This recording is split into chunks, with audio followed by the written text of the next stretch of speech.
রাজ্যে বিভিন্ন সময় তৃণমূল তথা রাজ্য সরকারের বিরুদ্ধে বিভিন্ন ধরনের অভিযোগ তোলেন বিরোধীরা। পাল্টা তার জবাবও দেয় তৃণমূল। তবে এবার তৃণমূলের গ্রাম পঞ্চায়েতের বিরুদ্ধে উঠল গুরুতর অভিযোগ, যে অভিযোগকে ঘিরে রীতিমতো শোরগোল পড়ে গিয়েছে। অভিযোগ, বিনা টেন্ডারেই কেটে পাচার হচ্ছে লক্ষ লক্ষ টাকা মূল্যের গাছ। ঘটনায় কাঠগড়ায় পূর্ব বর্ধমানের গলসি 1 নম্বর ব্লকের শিররাই গ্রাম পঞ্চায়েত। আচমকা বহু পূর্ণবয়স্ক গাছ ভ্যানিশ হয়ে যাবার অভিযোগকে ঘিরে রহস্য দানা বেঁধেছে গলসিতে। স্থানীয়দের অভিযোগ, পোতনা থেকে শিররাই গ্রামে ঢোকার মুখে রাস্তার ধারে থাকা গাছ কেটে রহস্যজনকভাবে উধাও হয়ে যাচ্ছে। সেই গাছগুলো পাচার করা হচ্ছে বলেই অভিযোগ। ঘটনা জানাজানি হতেই দুদিন ধরে শিররাই গ্রাম পঞ্চায়েত প্রধান তার মোবাইল ফোন বন্ধ রেখেছেন বলে জানা যাচ্ছে। আর তাতেই স্থানীয়দের অনুমান, ডাল মে কুছ কালা হ্যায়। কি বলছেন স্থানীয় বাসিন্দা কার্তিক বাগ, শুনবো। শিরোরাই অঞ্চলে যেভাবে গাছ কাটা হচ্ছে, আমরাও সাধারণ মানুষ, আমরাও অঞ্চলের প্রধানকে যখন আমরা যোগাযোগ করতে চাইছি তখন ওনার ফোন দুদিন ধরে সুইচ অফ। তারপর যখন দেখছি যখন গাছ কাটা হচ্ছে, মানে দেদার গাছ কাটা চলছে কোনো টেন্ডার ছাড়াই। অতএব আমরাও প্রশাসনের দৃষ্টি আকর্ষণ করছি যে কিভাবে বিনা টেন্ডারে গাছগুলো কাটা হচ্ছে, এবং শিরোরাই অঞ্চলের সামনেই পঞ্চায়েত, তার মধ্যে এইভাবে গাছগুলো কাটা হচ্ছে। তা আমরা সাধারণ মানুষ, যেভাবে প্রধানের ফোন সুইচ অফ রয়েছে, আমার তো মনে হচ্ছে এখানে ডাল মে কুছ কালাই হ্যায়। বিষয়টা জানতে চেয়ে শিররাই গ্রাম পঞ্চায়েতের প্রধান সোনালী দাস পাকুইয়ের সঙ্গে যোগাযোগের চেষ্টা করে আজ তাক বাংলা, কিন্তু তার ফোন বন্ধ পাওয়া যায়। পঞ্চায়েত সেক্রেটারি সঞ্জীব মণ্ডলকে ফোন করা হলে তিনি বাইরে আছেন বলে দায় এড়িয়ে যায়। পরে তিনিও তার মোবাইলটা বন্ধ করে দেন। ঘটনা ইতিমধ্যে শুরু হয়েছে বিতর্ক। এই বিষয়ে বিজেপি নেতা রাজু পাত্র কি বলছেন শুনবো। আমি সিমি থেকে একটা প্রোগ্রাম সেরে আসছিলাম, দেখলাম রাস্তার সাইডে শিরোরাই গ্রাম ঢোকার আগে পঞ্চায়েতে আগে দেখলাম প্রচুর গাছ কেটে রেখে দিয়েছে। আমি তাদেরকে জিজ্ঞাসা করলাম এই গাছগুলো কারা কাটছে, তখন তারা বলছে যে গ্রামবাসীরা বলছে আমরা কিছুই জানি না। তো ওখানে বোঝা গেল, দু চারজনের সঙ্গে কথা বলে বোঝা গেল যে শিরোরাই অঞ্চলে যে অঞ্চল সভাপতি আছে তারা বিনা টেন্ডার ছাড়া গাছগুলোকে কেটে বিক্রি করছে।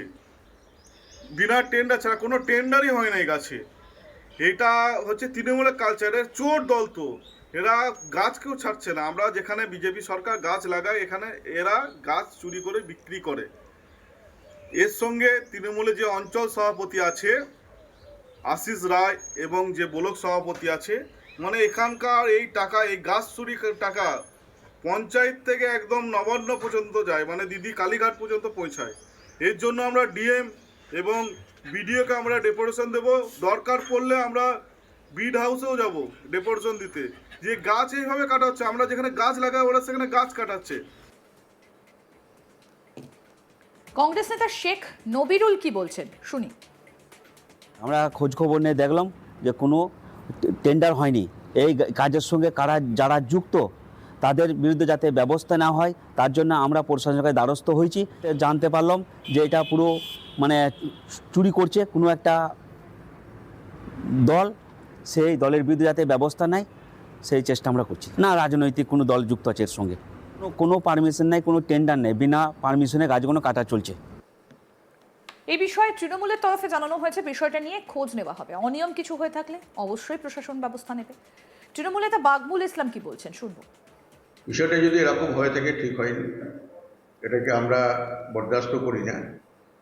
গাছ কাটার কিছু নিয়ম আছে, টেন্ডারের যেমন হচ্ছে একটা বিষয়, যদি বন দপ্তরের পারমিশন নিতে হয়। কি হয়েছে খোঁজ নিয়ে দেখা হবে। অনিয়ম কিছু হলে নিশ্চয়ই হচ্ছে নিয়ম অনুযায়ী তার বিরুদ্ধে যা ব্যবস্থা নেওয়া সেই ব্যবস্থা প্রশাসন নেবে। যা ব্যবস্থা নেওয়া সেটা নেওয়া হবে। পঞ্চায়েত প্রধানের একটা ফোনটা রিসিভ করলে হয়তো এটা উনি সঠিক জবাব দিতে পারতেন, সেই জায়গায় ফোন বন্ধ করে দেওয়া, সেটা তার ব্যাপার, বলতে পারবো। আমরা খোঁজ নিয়ে দেখবো কি হয়েছে। আমাদের প্রতিনিধি সুজাতা মেহরা কি প্রতিবেদন তুলে ধরেছেন দেখবো। গলসি 1 নম্বর ব্লকের পোতনা থেকে শিরোরাই গ্রামে ঢোকার মুখে বেশ কয়েকটি গাছ ছিল দামি দামি। সেই গাছগুলোই কিন্তু হঠাৎ করেই দেখা যায় যে কাটা হচ্ছে, এবং কাটা হওয়ার পর সেই গাছ কিন্তু কোথাও চলেও যাচ্ছে, অর্থাৎ পাচার হয়ে যাচ্ছে, এমনটাই কিন্তু উঠছে অভিযোগ। এখন পঞ্চায়েত কি করছে এই প্রশ্নও কিন্তু উঠছে, কেননা পঞ্চায়েত সেখানে আছে শিরোরাই গ্রাম পঞ্চায়েত। সেই পঞ্চায়েত কি জানেও না যে গাছগুলো কাটা হচ্ছে, কারা কাটছে গাছ, এই প্রশ্ন উঠে এসেছে এবং যথারীতি বিরুদ্ধ যে দল রয়েছে বিজেপি, তাদের তরফ থেকে রীতিমতো পঞ্চায়েতের বিরুদ্ধে কিন্তু অভিযোগ করা হচ্ছে। পঞ্চায়েতের মদতেই গাছ কাটা হচ্ছে এবং গ্রামেরই দুই যুবক সেই গাছ কেটে নিয়ে যাচ্ছে, এমনটাই কিন্তু অভিযোগ। যেটা অভিযোগে উঠে এসেছে যে শিরোড়ায় গ্রাম পঞ্চায়েতের যিনি পঞ্চায়েত প্রধান, তার মদতেই কিন্তু পুরোপুরি সমঝোতা করে বন দপ্তরের সঙ্গে এই গাছ কাটানো হচ্ছে এবং এলাকারই দুই যুবককে এই গাছ কাটতে কিন্তু মদত দেওয়া হয়েছে। তারা গাছ কেটে দিচ্ছে এবং কেটে পাচারও হয়ে যাচ্ছে। এখন টাকা কোথায় যাচ্ছে? গাছ কাটার যদি পঞ্চায়েতের গাছ হয়, পঞ্চায়েত এলাকার গাছ হয়, তাহলে সেই গাছের টাকা কোথায় যাচ্ছে? সেই গাছ কি টেন্ডার করে কাটা হচ্ছে?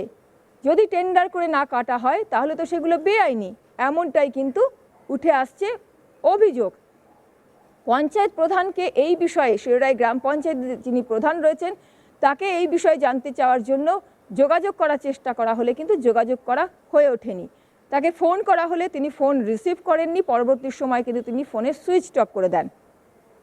পঞ্চায়েতের অন্য যারা দায়িত্বপ্রাপ্ত রয়েছেন তারাও কিন্তু দায় এড়িয়ে গেছেন। এখন সবটাই কিন্তু ধোঁয়াশা, এক প্রকার বলা যায় পুরোপুরি বেআইনিভাবে বিনা টেন্ডারে গাছ কেটে পাচার করে দেওয়া হচ্ছে, অর্থাৎ দুর্নীতি স্পষ্ট এখানে। এখন এই সব মিলিয়ে যখন পূর্ব বর্ধমান জেলা তৃণমূল কংগ্রেসের সাধারণ সম্পাদক বাকবুল ইসলামকে প্রশ্ন করা হয়, বাকবুল ইসলাম জানান যে ঘটনা দেখতে হবে খতিয়ে। এখন একটা গাছ কাটতে গেলে, বড় গাছ যদি হয়, তাহলে বন দপ্তরের অনুমতির প্রয়োজন হয়। সেই অনুমতি নেওয়া আছে কিনা, কি লক্ষ্য নিয়ে গাছ কাটা হচ্ছে, টেন্ডার হয়েছে কিনা, সবটা খতিয়ে দেখতে হবে। যদি না হয়ে থাকে তাহলে কিন্তু সেটা গাছ কাটা এমনি অন্যায়, অনুমতি ছাড়া। সবটাই কিন্তু এখন খতিয়ে দেখতে হবে। যদি অভিযোগ প্রমাণিত হয় তাহলে ব্যবস্থা নেওয়া হবে। কিন্তু প্রশ্ন উঠছে, বন দপ্তরের সঙ্গেও কি তাহলে সেটিং? এলাকার দুই যুবক যারা এই গাছ কাটছেন, যারা দুজন বা তিনজন বা একাধিক জন যারা গাছ কাটছেন, তারা কিভাবে বন দপ্তরের নজর এড়িয়ে গাছ কেটে নিয়ে যাচ্ছেন পঞ্চায়েতের মদতে?